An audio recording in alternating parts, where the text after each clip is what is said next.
뉴스를 보았습니다. 우리나라가 지난 10년 동안 전 세계에서 자살률 1위라고 하는 뉴스를 보았습니다. 대한민국이 세계에서 잘한다는 거 참 뉴스에 많이 나오는데 끔찍한 이러한 소식을 접하면서 어쩌다가 우리나라가 이렇게 되어졌을까? 그래서 CNN이나 세계 여러 나라에서 대한민국이 지난 10년간 자살률 1위라고 하는 그러한 뉴스가 보도되어졌다는 것도 계속해서 여러 번 방송에 나오는 것을 들어보았습니다. 참 안타깝습니다. 특별히 40대, 50대, 60대 나이가 먹을수록 자살률이 더 높아지고 있다고 합니다. 그래서 제일 높으신 분들이 80세 이상 되신 분들이 제일 많이 자살을 했다고 합니다. 그리고 나서 두 번째로 자살률이 높은 게 청소년들의 자살이라고 합니다. 그러니까 이 중장년층들은 노후가 불안하고 또 자녀 교육으로 인해서 아무것도 노후 대책을 세우지 못한 그 스트레스로 인해서 또 직장과 사업을 젊었을 때 왕성하게 하다가 이것을 이어가지 못하다 보니까 결국에는 극단적인 생각을 하고 있다는 이야기합니다. 노인들은요, 이제 빈부격차, 그래도 젊어서는 먹고 사는데 지장 없었는데 나이 먹어서 가진 게 없고 너무 힘들으니까. 근데 그것보다 더 힘든 것이 외로움이었다고 합니다. 나이 먹어서 몸은 아프고 찾아오는 사람은 없고 누구 상대할 사람은 없고 고독과 외로움 때문에 이분들이 극단적인 생각을 한다고 하는 그러한 이야기입니다. 그 얘기를 가만히 듣고 보니까 김동희 목사님 생각이 나더라고요. 지난번에 너무 외로워서 원로원에 들어가려고 좀 알아보았더니 시설이 너무 낡아가지고 도저히 들어가지 못하겠더라고 하는 그런 말씀을 하시더라고요. 그래서 우리 교회에서 연세가 제일 많으신데 사실 목사가 은퇴하고 나면은요 일반인들하고 같이 어울려가지고 노인정이나 뭐나 이거 같이 하는 것이 사실은 쉽지 않습니다. 왜?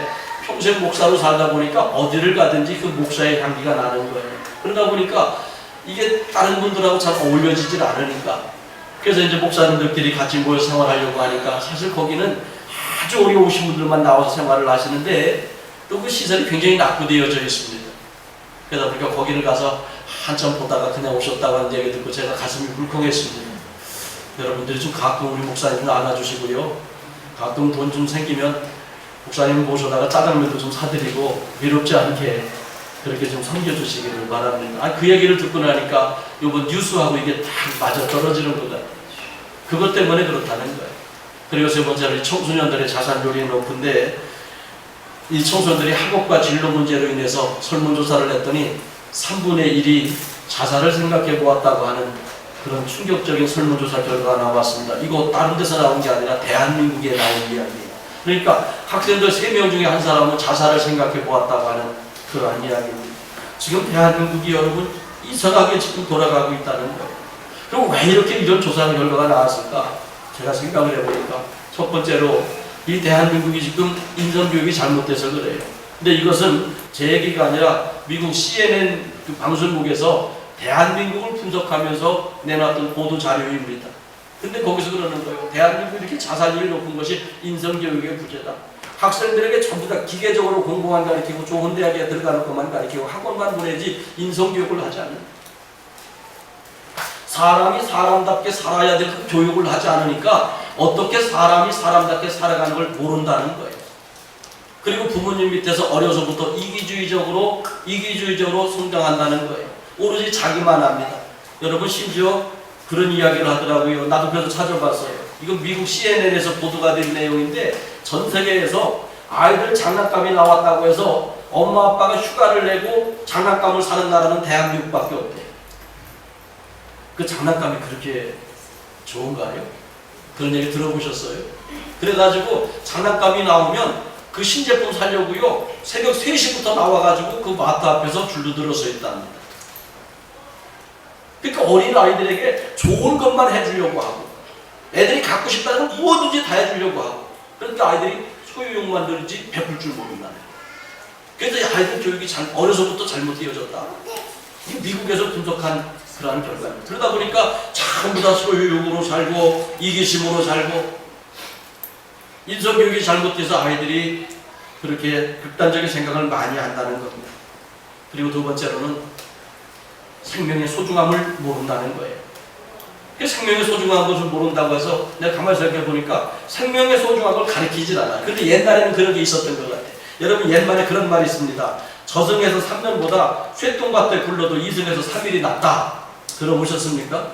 그런 말이 있었어요. 근데 젊은 사람들은 그건 몰라. 그러니까 내가 아무리 힘들어도 쇠똥밭에 굴러도 3일 사는 게 더 낫다. 살아있는 것이 낫다. 바로 생명의 소중한 것을 은유적으로 가르쳐줬던 것을 알 수 있습니다. 근데 요즘에는 생명의 소중한 것을 가르치질 않아요. 무조건 돈 잘 먹고 많은 것을 소유해야 된다. 이것만 가르치는 거예요.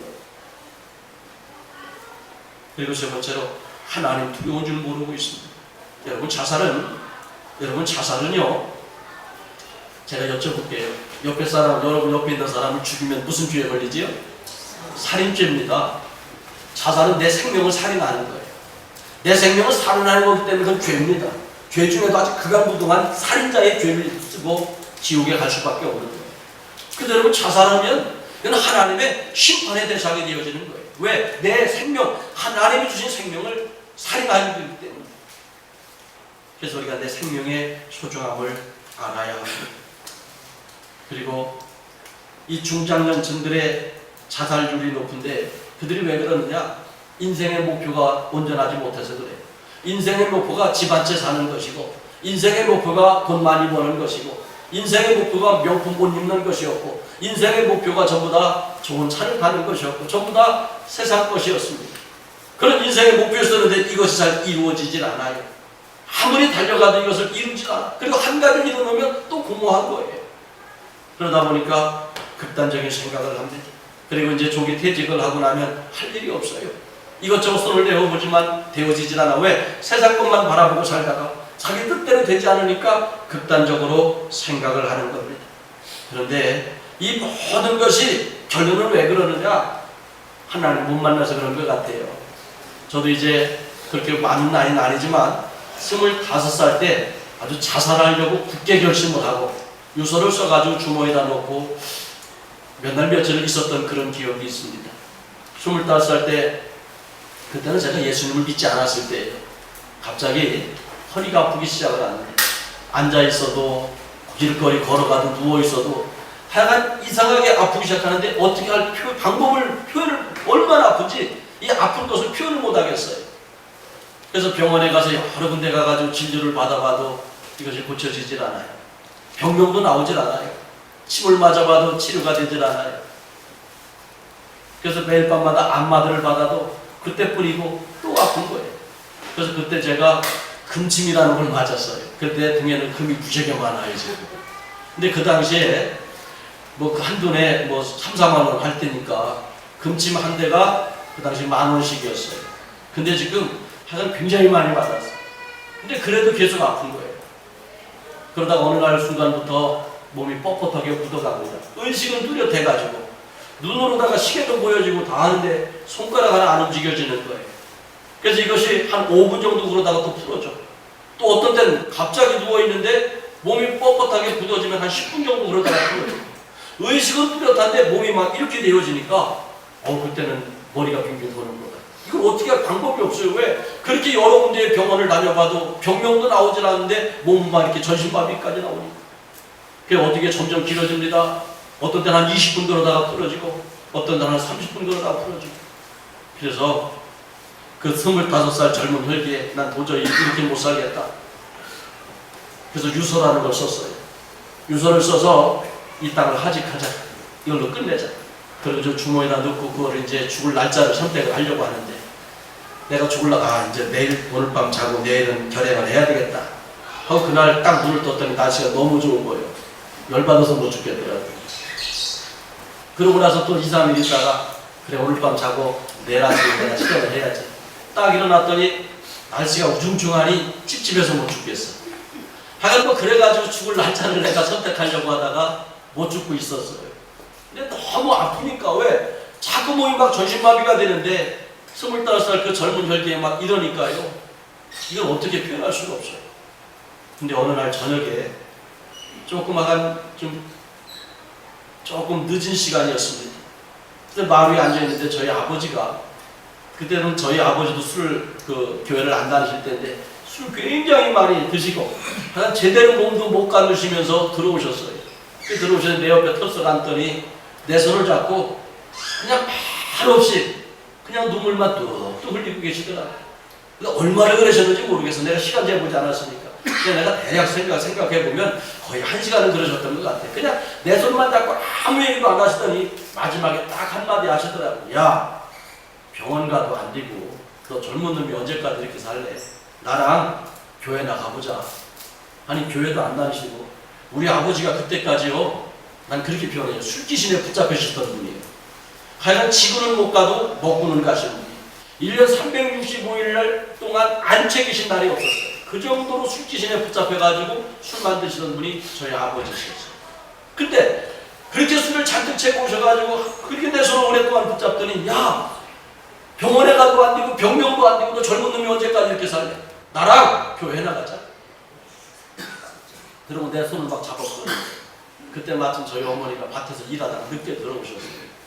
그러더니 교회 가자고 하는데 그 얘기를 듣니까 우리 어머니가 또 눈이 귀가 번쩍하잖아. 그때 우리 어머니는 집사였거든. 내 등들을 막 밀고 우리 아버지는 나를 끄는데 내가 거기서 반항을 못하겠어. 왜냐면 아버지가 너무 술이 채셔가지고 제대로 걷지를 못하니까 내가 세게 반항을 하면 쓰러지실 것 같아서 넘어지실 것 같아서 그래서 난 죽어도 거긴 안 간다고 내가 버티다가 우리 두 분의 강권에 의해서 교회 앞에 끌려갔는데 이상하게 교회 앞에 가니까 너무 무서워가지고 들어갈 수가 없어요. 나는 왜 이렇게 교회가 무서운지 내가 그 안에 들어가면 잡혀 먹힐 것 같아. 그래서 안 들어가려고 막 뻗ting기는데 하나님은 때를 맞추시더라고요. 그날이 해필이면 수요일이었었어요.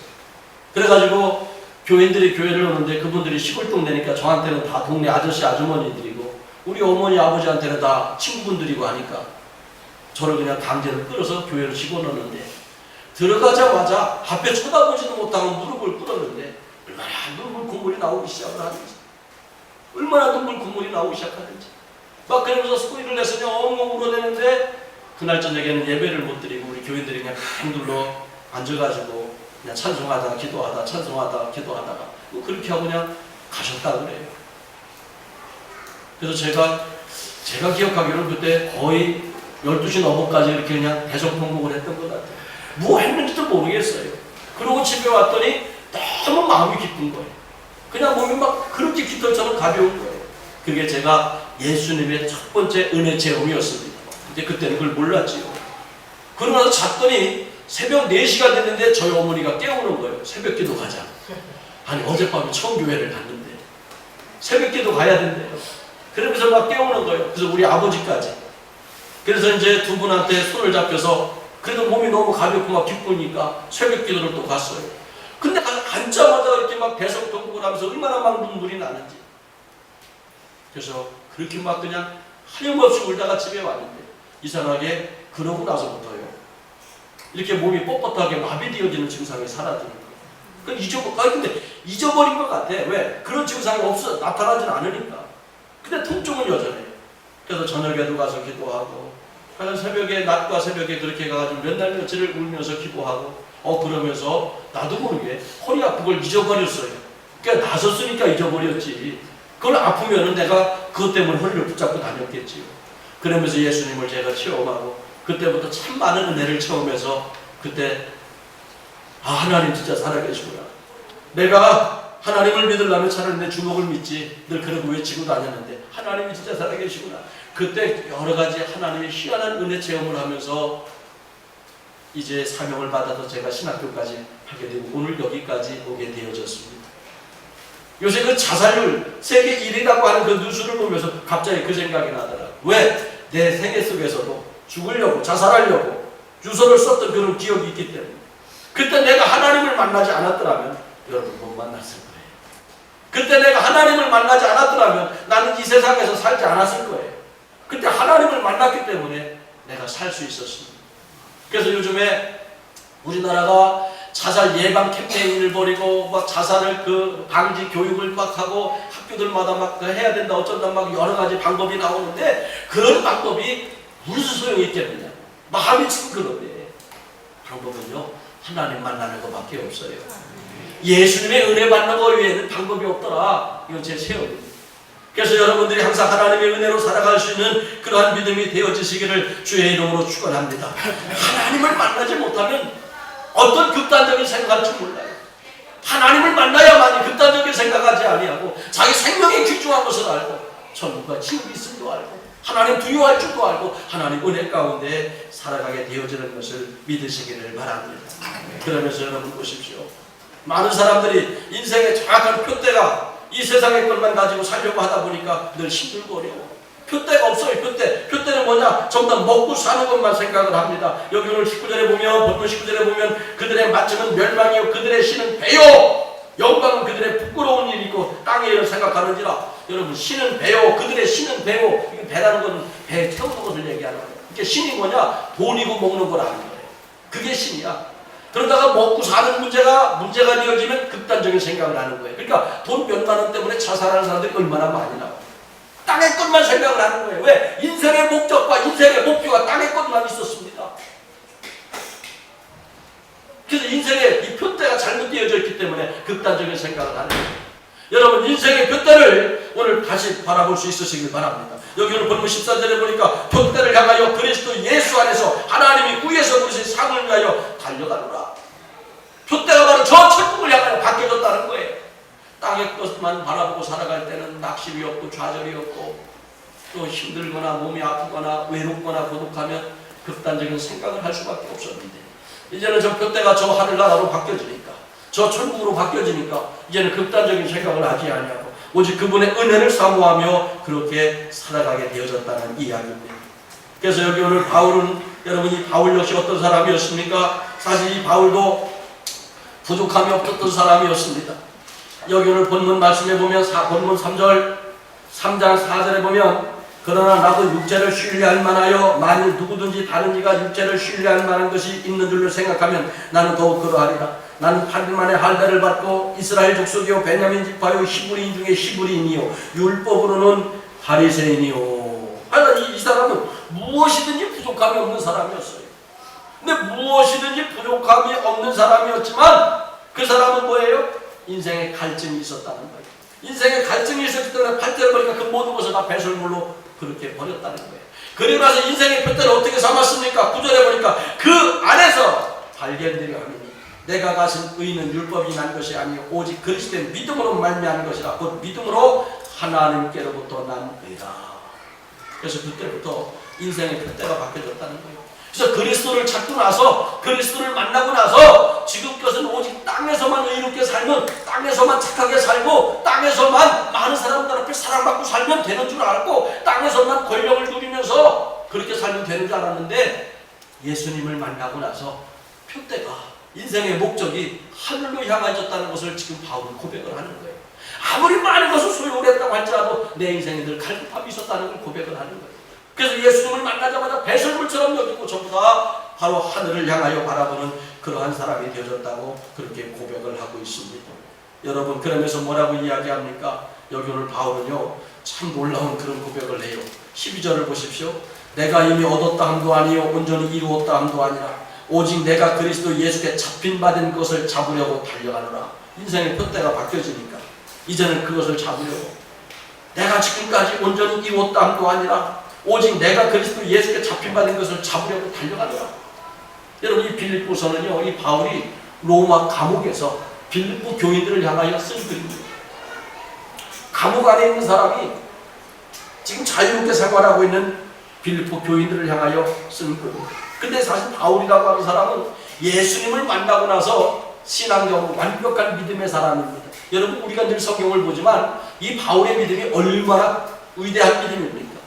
날마다 우리 바울 같은 믿음, 내게 바울 같은 믿음 달라고 우리 찬양까지 하고 있잖아요. 그렇게 완벽한 믿음의 사람이었는데도 불구하고 뭐라고 이야기합니까? 난 아직도 부족하다 이거예요. 난 아직도 부족하다는 거예요.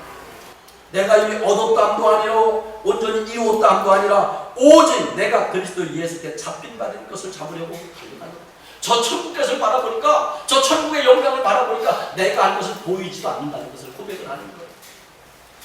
오늘 여러분, 우리가 나이가 먹으면 먹을수록요 천국 가는 그날까지 예수님께 더욱더 붙잡히기 위하여 달려나가는 그러한 믿음을 가져야 될 줄 믿습니다. 내가 예수께로 더욱더 열심히 달려나가여 외로움도 극복하고 고독도 극복하고 예수님의 은혜로 살아갈 수가 있습니다. 그래서 여러분, 바울은 뭐예요? 두 가지입니다. 더욱더 하나님의 일을 하기 위하여 달려나간다. 바로 예수님의 영광을 위하여 달려나간다는 것을 고백을 하는 거예요. 예수님의 사랑을 더욱더 받기 위하여 달려나간다고 고백을 하고 있는 거예요. 그리고 14절에도 보니까 뭐라고 그랬어요? 표대를 향하여 그리스도 예수 안에서 하나님이 위에서 부르신 부름의 상을 위하여 달려간다. 표대를 향하여 부름의 상을 위하여 더욱더 달려간대요. 달려간대요. 걸어가는 게 아니에요. 바라만 보는 거 아니에요. 달려가는 거예요. 그래서 우리의 신앙은 바라만 보는 신앙이 아니라 저 영광을 위하여 그리스도 예수께 달려나가는 그러한 믿음과 신앙이 되어질 수 있으시기를 주의 이름으로 축원합니다. 그래서 바울은 믿음적으로 완벽한 사람이었지만 내가 지금까지 열심히 살아왔고 날마다 복음을 전했고 복음 전하다가 감옥에 갇히고 복음 전하다가 매를 맞고 복음을 전하다가 목숨을 잃을 여러 번의 그런 경험이 있었지만 내가 그럼에도 받을 상급이 아직도 적다. 내가 받을 상급이 적다. 그래서 나는 부름의 상을 위하여 더욱더 나는 달려나갈 수밖에 없다. 그걸 이야기하는 거예요. 만약에 여기다가 1억짜리 돈 뭉치를 잔뜩 갖다 놨어. 그래서 선착순 10명만 이 돈을 가져갈 수 있습니다. 이렇게 외쳤다면 여러분 달려오겠습니까? 걸어오겠습니까? 다리 아픈 것도 잊어버리고 허리 아픈 것도 잊어버리고 앞에 누가 있든 없든 그냥 죽기 살기로 달려나올 거예요. 저 천국에서 달려나와서 조금 가져갈 거예요? 많이 가져갈 거예요? 한 수만 있으면 그냥 손이 작으면 여기다가 막 옷이라도 집어넣어가지고 많이 가져갈 거예요. 왜? 여러분 이것은 천국의 욕심을 그렇게 내라는 거예요. 그래서 오늘 이 바울은 달려나갔다 그렇게 고백을 하고 있어요. 저 천국을 편대로 삼아서 달려나가니까 그때부터 이 땅에서 외로울 틈이 없어요. 감옥에 앉아있어도 그는 해야 될 일이 너무 많은 거예요. 감옥에 앉아있어도 해야 될 일이 너무 많은 거예요. 고독할 새가 없어요. 아직도 받아야 될 상급이 많이 있기 때문에 그 안에서도 기도해야 될 일이 많이 있고 그 안에서도 편지를 써서 백성들을 권면하고 하나님의 말씀으로 하나님의 믿음으로 양육해야 될 일이 너무 많았기 때문에 그는 외로울 시간도 없었다는 것을 이야기합니다. 그래서 감옥 안에서도 믿음으로 지금도 자기는 저 천국을 향하여 달려나가고 있다고 그렇게 고백을 하고 있습니다. 그러면서 바울은 또 뭐라고 이야기합니까? 본문 13절에 보십시오. 형제들아 나는 아직 내가 잡은 줄로 여기지 아니하고 오직 한 일 즉 뒤에 것은 잊어버리고 앞에 있는 것을 잡으려고. 아직 내가 잡은 줄로 여기지 다 됐다. 내가 그래서 젊어서부터 열심히 했으니까 다 됐다. 이것도 아니야. 오직 뒤에 것을 잊어버리고 앞에 있는 것만 바라보고 그렇게 달려나갔다고 이야기를 합니다. 여러분 이것은 두 가지 의미가 있습니다. 뒤에 것을 잊어버리라. 우리가 살다 보면 속상했던 것들, 참 힘들었던 것들, 고통스러웠던 것들 얼마나 많이 있습니까? 이거 빨리 잊어버려야 돼요. 그 빨리 잊어버리고 그리고 저 천국을 향하여 저 천국의 영광만 바라보고 살아야 된다는 이야기입니다. 근데 그것보다 더 많이 잊어버려야 될 것이 있어. 여기 13절 보니까 형제들아 난 아직 내가 잡은 줄로 여기지 아니하고. 이게 중요한 의미가 있어요. 여러분 이게 교회에서도요 어느 교회나 마찬가지예요. 아주 그냥 어려서부터 신앙생활 하시는 분들이 이제 연세가 들면 나 젊어서 많이 했잖아. 나 조금만 쉴게. 그 젊은 사람들이 해야지. 안 하시려고 그래요. 근데 바울은 뭐라고 그래요? 내가 젊어서 많이 했다고 할지라도 난 받을 상급이 아직도 적다. 아직도 적다. 그래서 나는 지금까지 내가 여태까지 했던 거, 충성했던 거, 열심히 했던 거 다 잊어버리고 더 상급 받으려고 오늘 새롭게 상급 받으려고 난 달려나간다. 지금 이것을 고백을 하는 거예요. 이것을 고백하는 거예요. 여러분 뒤의 것을 잊어버려야 돼요. 그래서 지금까지 쌓아놓은 상급을 다 잊어버리라는 거예요. 여러분이 충성해서 쌓아놓은 상급 얼마나 많이 있습니까? 이거 생각하지 마십시오. 목사님 내가 옛날에요 얼마나 많이 기도했는데요, 내가 옛날에 얼마나 많이 전도했는데요, 내가 우리 교회 질 때 건축 건물을 얼마나 했는데 그거 다 잊어버리세요. 그리고 오늘부터 다시 날마다 새로운 상급을 쌓아놔야 하나님 앞에 받을 상급이 있다. 그래서 나는 부름의 상급에 달려나간다. 그래서 나는 나이가 먹어도 감옥에 있어도 가만히 앉아있을 수가 없다. 이것이 오늘 바울의 고백이에요. 그래서 뒤에 것을 잊어버려라. 뒤에 것을 잊어버려라. 오늘 쌓아야 될 상급이 있습니다. 여러분은 매일매일 새로운 상급을 쌓는 그러한 믿음이 되어지시기를 주의 이름으로 축원합니다. 나이가 아무리 많이 먹어도 오랫동안 신앙생활을 했다고 할지라도 뒤에 것을 잊어버리세요. 지금까지 어떻게 신앙생활을 잊어버리고 죄를 지은 것도 잊어버리고 잘못했던 것도 잊어버리고 열심히 했던 것도 잊어버리고 오늘부터 다시 열심히 해서 하늘의 상급을 쌓아놓는 그러한 믿음이 되어지시기를 주의 이름으로 축원합니다. 할렐루야. 성경에 보면 그런 사람이 있어. 여러분 솔로몬이라고 하는 사람은 얼마나 위대한 왕입니까? 사실 성경에 보면 솔로몬이라고 하는 사람은 정말로 하나님 앞에 상급을 많이 받아야 할 왕이에요. 그렇게 위대한 왕이에요. 그런데 그가 노년에 어떻게 됐습니까? 노년에 교만해지기 시작했어요. 내가 젊어서 성전도 건축하고 이만큼 했으면 됐지. 그러면서 상급을 다 까먹고 오히려 나라를 두둑 내놓고 죄짓다가 죽은 사람이 솔로몬. 이거 얼마나 비참한 인생입니까? 성경에 보면 그런 사람들이 많이 나와요. 역대하 26장에 보면 우시야 왕이 나옵니다. 그래서 우시야 왕은 16살에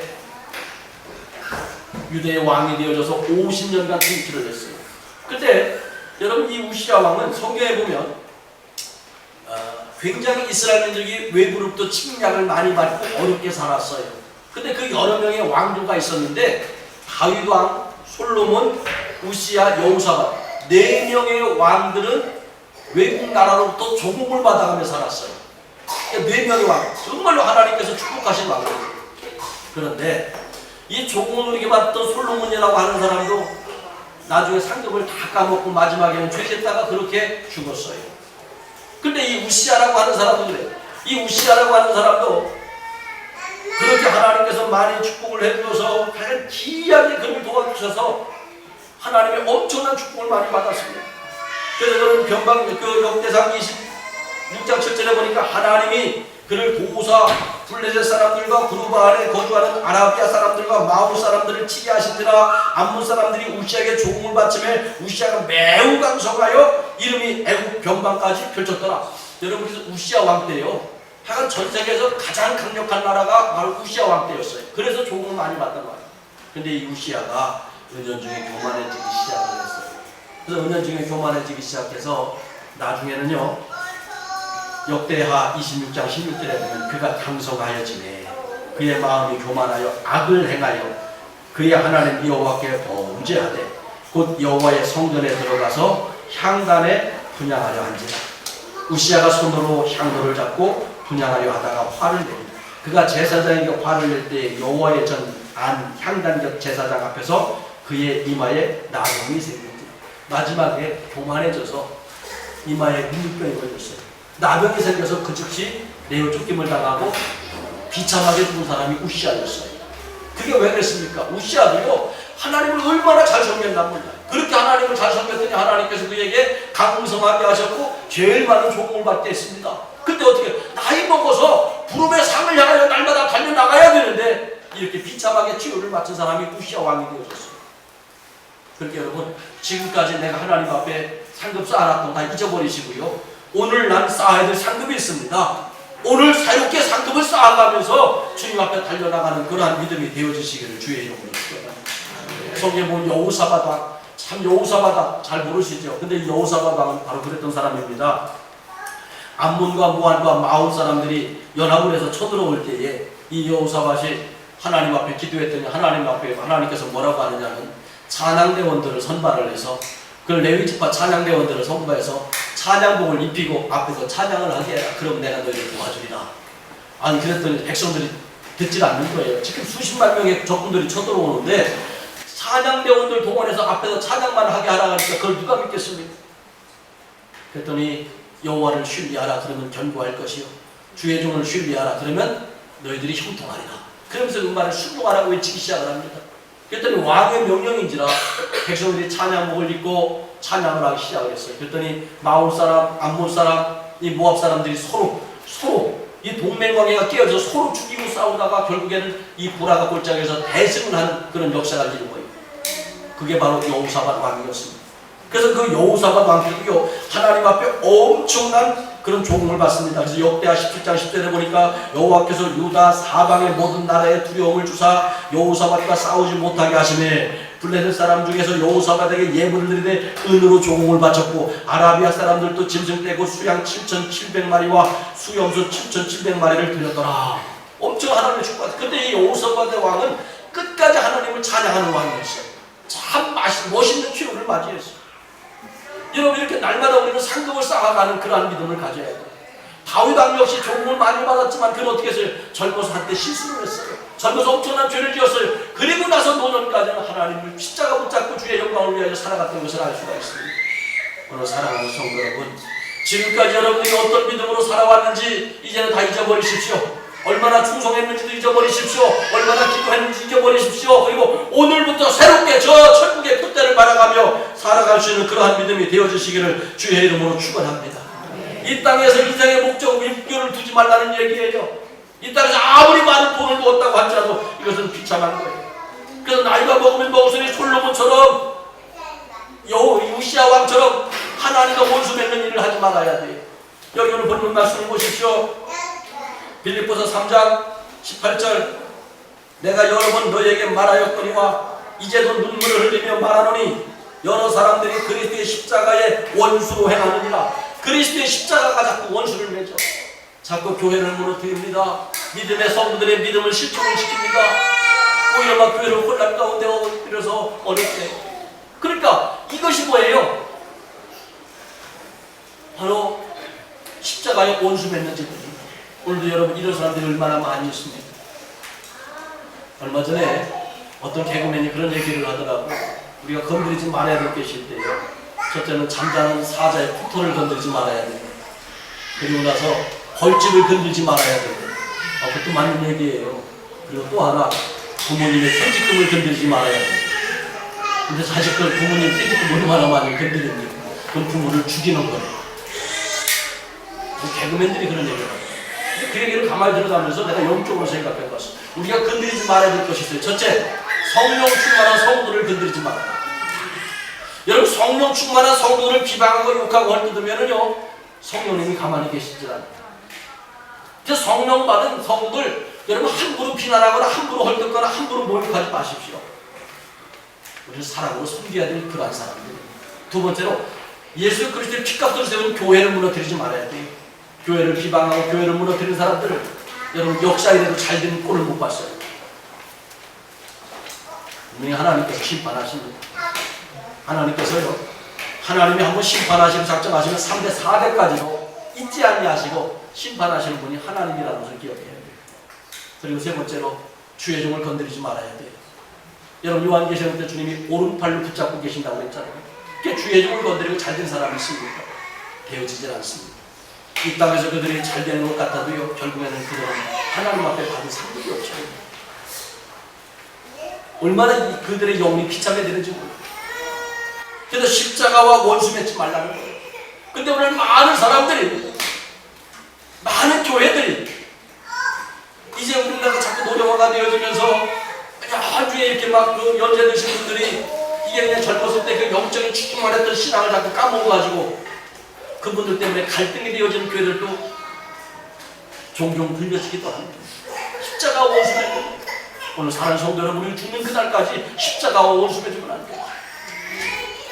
그래서 십자가와 원수 맺으면 어떻게 됩니까? 19절, 그들의 마침은 멸망이요 그들의 신은 배요 그 영광은 그들의 부끄러움이 있고 땅의 일을 생각하니까. 그렇게 십자가가 왜 원수 맺느냐? 자기들의 욕심을 채우려고, 자기 배만 채우려고. 그러니까 신이 하나님인데 하나님이 아니라 자기 먹고 사는 것이 신이 되어졌다.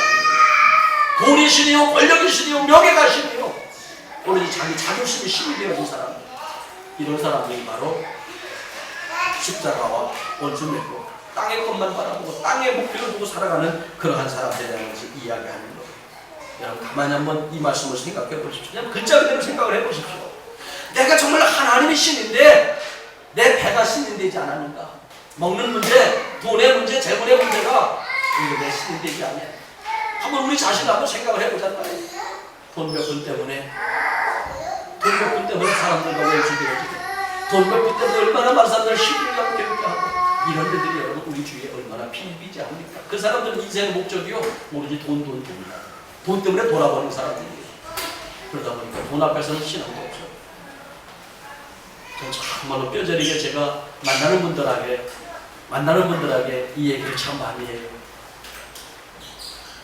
돈 앞에는 목사도, 돈 앞에는 장로도 다 소용없더라. 왜? 진실한 신앙의 사람들이 아니었다는 얘기지. 돈이 신된 사람들은요, 오로지 자기 먹고 사는 문제만 이야기를 신앙도 다 버립니다. 하나님 영광 다 버립니다. 교회도 버립니다. 믿음도 버립니다. 그러면서 자기의 믿음이 최고인 척, 거룩한 척 그렇게 외치는 사람들이 얼마나 많이 있습니다. 이 사람들은 하나님을 믿는 사람들이 아니에요. 자기 돈을 믿는 사람들이고 재물을 의지하는 사람들이죠. 바로 그런 사람들이 그리스도의 십자가와 원수 맺는 사람들이에요. 그래서 바울은 뭐라고 이야기합니까? 20절 다 같이 한번 읽습니다. 20절 시작. 그러나 우리의 시민권은 하늘에 있는데 거기서부터 구원하는 자 곧 주 예수 그리스도를 기다리노니. 여러분, 우리의 시민권은 하늘에 있습니다. 우리의 시민권은 하늘에 있습니다. 난 땅만 바라보고 살아가는 자가 아니다. 땅만 바라보고 살아가는 자는 먹고 사는 것이 절벌이 시민되지만 내 시민권은 하늘에 있기 때문에 예수 그리스도가 내 영원한 구세주이다. 하늘의 목표를, 하늘의 끝대를 두고 이 사람은 살아가고 있다는 것을 마지막 다시 결론을 내려서 이야기를 하고 있습니다. 여러분, 그러면 우리는 뭐 해야 됩니까? 바로 그리스도의 십자가와 원수 맺는 사람이 아니라 성령 충만받은 성도를 세우고 하나님의 성전을 세우는 그러한 사람이 되어져야 된다는 이야기입니다. 옛날에 얼마만큼 여러분들이 교회를 세우고 성도를 세우고 전도하고 구원했는지 이제는 다 잊어버리시고요. 오늘부터 다시 시작을 해야 된다는 이야기예요. 그럼 아직 우리는 해야 될 일이 얼마나 많이 있습니까? 내가 고독하고 외로울 시간이 없어요. 그래서 내가 부름의 상을 위하여 저 날 시민권 하늘에 있기 때문에 저 하늘의 목표를 두고 우리는 날마다 달려나가는 그런 믿음이 되어져야 된다는 이야기입니다. 그래서 하늘의 시민권이 있다. 난 부름의 상을 위하여 달려나간다. 이 얘기는 뭐예요? 오늘 바울은요, 내가 아직도 해야 될 일이 남아있다. 난 해야 될 일이 남아있기 때문에 아플 새도 없고 해야 될 일이 남아있기 때문에 나는 죽을 수도 없다. 저 천국 가서 난 상급을 많이 받아야 되기 때문에 그냥 앉아있을 수가 없다. 사랑하는 여러분, 정말 우리가요 저 천국의 부름의 상을 위하여 하늘의 시민권을 가진 자답게 살아가는 그 믿음이 오늘 저와 여러분의 믿음이 되어질 수 있으시기를 바랍니다. 예수님께서 12제자를 뽑으셨어요. 근데 12제자를 뽑은 목적이 뭡니까? 12제자를 뽑은 건 목적은 딱 한 가지예요. 일시키려고. 그래서 여러분, 우리가 이 세상에서 이 12제자처럼 제자는 일시켜야 되는데 그냥 자기 일이 아니라 예수님을 본받아서 일을 해야 돼요. 여러분, 제자라고 하는 것은 바로 그겁니다. 자기 스승을 그대로 본받는 거예요. 자기 스승의 사상이나 스승의 인격이나 스승의 성품 모든 것을 다 한문을 다 본받아서 그대로 살아가는 거예요. 그래서 그 사람들이 뭐라고 합니까? 내 스승이 누구입니다 하는 얘기는 그 사람은 또 자기는 모든 것을 배워서 그대로 행하고 있다는 것을 이야기하는 거예요. 그러니까 이 제자들은 예수님의 성격과 예수님의 성품을 다 본받는 사람들이 제자들이에요. 그리고 나서 이 사람들은 뭐 합니까? 일하는 사람들이에요. 근데 여러분, 성경에 보면 예수님의 성격과 예수님의 성품에 대해서 많이 나오는데 예수님의 성품은요, 가만히 앉아있지 않으시는 성품. 그리고 제자들이 앉아있는 꼴도 못 보시는 분이 바로 예수님이셨어요. 마가복음 3장 20절에 보면 집에 들어가시니 무리가 다시 모임으로 식사할 겨를도 없는지라 하는 말씀이 나오고요. 마가복음 6장 31절에 보니까 이르시되 너희는 따로 한적한 곳에 가서 잠깐 쉬어라 하시니 이는 오고 가는 사람이 많아 음식 먹을 겨를도 없음이라. 그러니까 예수님께서 제자들을 달달 볶아가면서 일을 시키셨는데 밥 먹을 시간도 주지 않고 그렇게 일을 시키셨다는 거예요. 그러니까 본인도 식사할 겨를도 없이 그렇게 열심히 일을 해요. 아버지께서 일하시니 나도 일해야 된다. 이것이 바로 예수님의 사상이셨습니다. 이게 예수님의 사상이셨습니다. 그래서 여러분들이 부름의 상을 위하여 저 천국의 시민권을 갖는 자답게 날마다 일을 하는 그런 믿음이 되어야 됩니다. 제가 중학교 1학년 때까지는 교회를 나갔어요. 근데 중학교 1학년 때 학생부 이제 처음에 중학교 입학을 하고 이제 학생부 예배를 참석을 했어요. 그때 그 시골교회에 내가 기억하기는 한 50, 60명 정도 됐던 것 같아요. 그래서 목사님이 딱 쓰자마자 이제 처음 참석한 학생부 예배에 참석한 나한테 대표 기도를 시키더라고요. 그래서 내가 대표 기도를 했어요. 나에게 벌을 주시려면 꿀벌을 주시고 복을 주시려면 작업복을 주시옵시며 두루두루 살펴주시옵소서. 아멘. 내가 그렇게 기도를 했거든요. 그랬더니 애들이 막 킥킥대고 웃고 난리가 났어. 근데 기도를 그렇게 했다는 것이 시골 동네니까 금방 소문이 나잖아. 한 그날 밤 우리 아버지한테 얼마나 얻어 터졌는지. 그때부터 교회 안녕 예수 좀 안녕. 맨날 며칠 집에도 못 들어갔어요. 근데 내가 그 기도 참 잘한 것 같아. 지금 생각해보면. 왜? 우리 벌써 벌 받아도 꿀벌 받아야 되잖아. 근데 복중에 보면요. 작업복이 진짜 복인 거다. 병원 가보면 환자복 입으면 얼마나 치근해 보여요. 난 우리 백장로님 볼 때마다 저 환자복 입은 거 얼마나 그냥 치근해 보이는지 몰라. 저 벗어 그냥 빨리 벗고 좀 오셨으면 너무 좋겠어. 그래서 환자복 빨리 벗겨달. 그때는 바로 치유가 돼야 벗으실 거 아니에요. 저 그 기도하고 있어요. 근데 여러분 이 작업복을 입었다는 건 얼마나 귀한 건지 몰라요. 여러분 이 작업복을 입었다는 것은 해야 될 일이 있다는 거예요. 일할 것이 있다는 거예요. 일할 장소가 있다는 거예요. 일할 건강이 있다는 거예요. 그렇죠? 일을 하고 나면 뭐가 있죠? 수입이 있다는 얘기예요. 이게 얼마나 멋있습니까? 그래서 우리는 하늘나라 갈 때까지요 일을 해야 되는데 이 세상에서는 노인들한테 일자리를 주질 않아요. 일할 것이 없어요. 근데 교회 안에서는 일할 것이 얼마나 많이 있습니까? 기도해야 될 것도 기도하는 일도 있고요. 전도해야 될 일도 있고요. 교회 안에서 해야 될 일이 얼마나 많이 있는지 몰라요. 그래서 여러분들이 날마다 기도해야 될 것 중에 하나가 주여! 믿음의 작업복을 입혀주시옵소서. 믿음의 작업복을 주시옵소서. 이게 바울의 기도인 것 같아요. 그래서 내가 믿음의 작업복을 입고 날마다 부름의 상용마에 달려나가는 거예요. 그리스도를 위하여 믿음의 일을 하고 나가니까 그는 받을 게 상급밖에 없지 않습니까? 그래서 여러분들이 아무것도 안 하는 것보다도요 자꾸 내가 믿음 때문에 예수님 때문에 내가 자꾸 봉사하고 헌신하고 일을 하면은요 일을 하면서 은혜를 체험을 해요. 일을 하면서 은혜 체험하는 것이 얼마나 많이 있는지 몰라요. 제가 본 전에 섬기던 교회에 이민기 장로가 있는데 하는 이 양반이 부부싸움을 참 많이 했어요. 왜 싸우느냐? 몸이 아프면 병원에 가요. 근데 안 나서 병원 간다고 금방 낫습니까? 주사 맞고 능계를 맞고 뭐해도 막 안 날 때가 많아요. 그러면은요 이 양반은 교회 올 때마다 작업복을 가지고 우리 뭐 시골이고 땅이 널찍하고 뭐 그러다 보니까 해야 될 일이 참 많아요. 하나님 예배만 끝나면 작업복 갈아입고 땅을 팍 들어가면 막 신음소리를 내면서 일을 해요. 그러면 이제 그 옆에 그 부인 집사가 막 그러는 거지. 왜 이렇게 저렇게 그냥 곰탱이 같은지 모르겠대. 왜? 몸이 아파 죽겠다고 그냥 끙끙 앓면서 저런다는 거예요. 근데 나중에 이분이 그런 간지 그래요. 자기가 몸이 아파서 자꾸 아프다고 병원 다니면 이게 안 낫더래. 그래서 하나님 앞에 나 하나님의 일할 수 있는 건강 주세요. 하나님의 일할 수 있는 건강 주세요. 자꾸 그 기도를 하면서 자기가 일을 한다는 거예요. 그래서 일을 하면서 자기는 이런 하나님의 은혜를 굉장히 많이 체험했다는 걸 간증을 하더라고요. 근데 한 번 와가지고 막 땀을 흘리고 막 일을 하고 나면은요 집에 가면 예를 들어서 그 양반 허리가 많이 아팠는데 너무 꼼짝을 못하는 거예요. 안 가지고 다니는데 오늘은 막 더 열심히 하니까 막 땀을 뻘뻘 흘려가고 하나님을 위한 일을 하면서 더욱더 하나님의 은혜를 체험하는 거예요. 그게 내가 일을 할수록 하나님께서 일할 수 있는 건강도 주시고 일할 수 있는 은혜도 주시고 일할 수 있는 능력도 주시고 일할 수 있는 은사도 주시는 걸 믿으시길 바랍니다. 근데 아무것도 안 하니까 하나님께서 하나님 은사 주세요. 능력 주세요. 너 은사 받아서 뭐 할래? 너 능력 받아서 뭐 할래? 하나님이 이러시는 거예요. 근데 내가 하나님을 향하여 일을 하면 할수록 하나님께서 더 큰 은사도 주시는 거예요. 하면 할수록 능력도 주시는 거예요. 그래서 여러분들이 하나님 은사 주세요. 능력 주세요. 작정으로 40일, 50일, 1년 360일 기도하는 것보다도요 여러분들이 하나님 앞에 땀을 흘려 헌신해 보십시오. 봉사해 보십시오. 충성해 보십시오. 그때는 저절로 하나님께서 저 사랑하는 나무개가 열심히 봉사하는구나. 충성하는구나. 내가 저 일을 할 수 있는 능력을 줘야 되겠다. 일을 할 수 있는 축복을 줘야 되겠다. 일을 할 수 있는 건강을 줘야 되겠다. 하나님께서 구하지 않아도 주시는 것을 믿으시길 바랍니다. 그래서 여러분들의 인생의 목적이 땅의 것만 바라보지 마시고 내 힘이 있거나 하늘에 있는 자다. 난 구름의 상을 바라여 달려나간다. 그 믿음을 가지시고 살아간다.